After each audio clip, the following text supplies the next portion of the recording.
Okay, compressed air friends, the video everyone has been waiting for. We have a WS controller, we have an iPhone. We are going to use this iPhone to reset maintenance timers on this controller. Are you ready? Are you stoked? Are you on the edge of your seat? All right, here we go. So first things first, you want to come to the controller. We're going to tap our up button twice. We're going to make sure that we are in link local. If we are in LAN, then we need to hit the enter button and change this thing back to link local, because this is what we want to be. All right.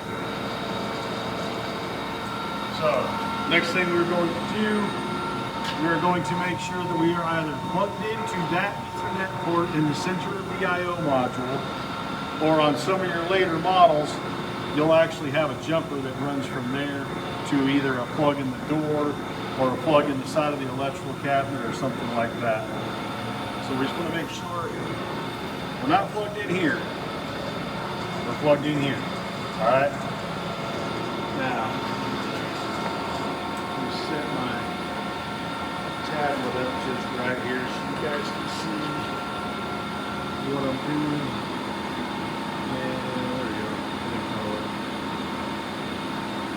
Oh, hey, honey. How you doing? There we go. Alright, so we're going to open the iFixcompressors app. We are going to go Operation. Down here at the bottom, we're going to go WS Controller Reset. You can see down here it says Waiting. All we're going to do is we're just going to give the screen a little pull down and refresh the connection. Now you can see all my maintenance timers have filled in. And I already reset this one earlier when I was playing with it. So you can tap any one of these fields in here to reset the individual maintenance timers, or you can tap reset all down here. Hey, don't go sleep on me. So for instance, if we tap our air filter hours, it went back to 2000. And it's just that simple. So now, if we want to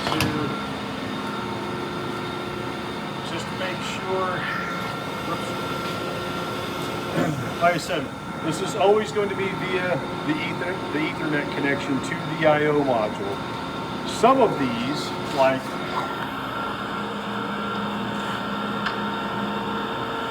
this one right here, were made during the pandemic, and there is no Ethernet port on that I/O module.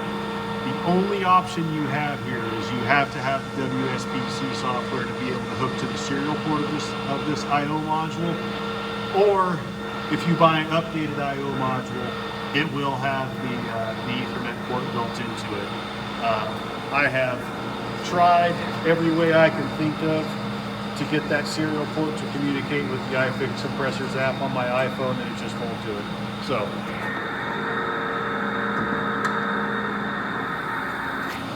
So, as long as you're tied in here, you are link local on here,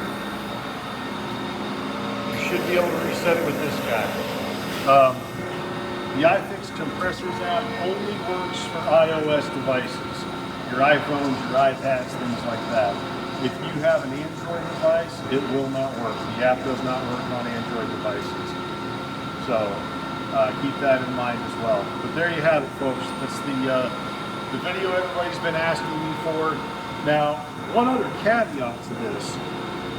If you have one of these machines installed in a place where they have like a plant central monitoring system or a building automation system, something like that, you can actually go in and you can reset these timers via Modbus.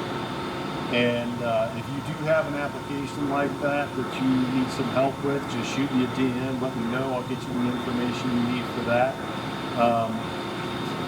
Basically at that point what would happen is a systems integrator would have to build an interface into whatever their building automation system, their DCS, whatever it is.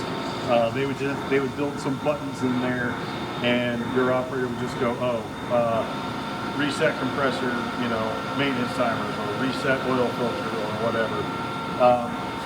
The other thing you can do is, if you have a good relationship with a decent integrator, you could set up a dedicated PLC for this machine and just hide it in here somewhere, or in a wall cabinet or something. And your integrator could then program you buttons that you can just push, like actual physical buttons on like a panel that you can push that would tie back to that PLC. That PLC would see that push button and go, oh, I got to reset the timers on this thing. Done. So once again, if you guys need any help with that way of doing it, let me know and I'll get you hooked up. But for the most part, this is going to be the way to go if you do not have the WSPC software. And like I said before, if the I/O module you're dealing with does not have that Ethernet port on it, it was probably made during the pandemic when there were some supply chain issues, and you're just going to have to replace it. That's all there is to it. Which, coincidentally, you need the WSPC software to replace these things. But anyway, I digress. That's what it is for today, friends. See ya.